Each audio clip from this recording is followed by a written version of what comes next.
Hi అండి, నమస్తే. Welcome to Sai Annapurna kitchen. ఈరోజు మనం వాటర్ మెలోన్ కోకోనట్ వాటర్ కలిపి జ్యూస్ చేసుకోబోతున్నామండి. అది ఎలాగో చూడండి. ముందుగా ఒక మిక్సీ జార్ తీసుకుందామండి. అందులో కొంచెం వాటర్ మెలోన్ వేసుకుందాం.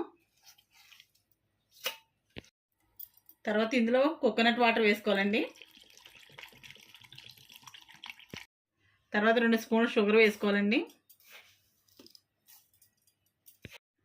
ఇప్పుడు దీన్ని జ్యూస్ చేసుకుందామండి.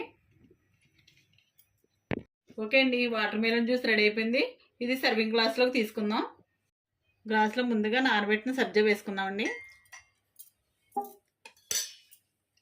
అలాగే కట్ చేసిన పుచ్చకాయ ముక్కలు కూడా వేసుకుందాం. మిక్సీ చేసుకున్న జ్యూస్ని వేసుకుందామండి. ఫైనల్గా ఐస్ క్యూబ్స్ వేసుకుందామండి. ఓకే అండి, ఎంతో టేస్టీగా ఉండే వాటర్ మెలోన్ జ్యూస్ రెడీ అయిపోయింది. కోకోనట్ వాటర్తో చాలా టేస్టీగా ఉంటుందండి. ఈ వీడియో కనుక నచ్చినట్లయితే లైక్ చేయండి, షేర్ చేయండి, కామెంట్ చేయండి. మా ఛానల్ని సబ్స్క్రైబ్ చేయండి. Thank you.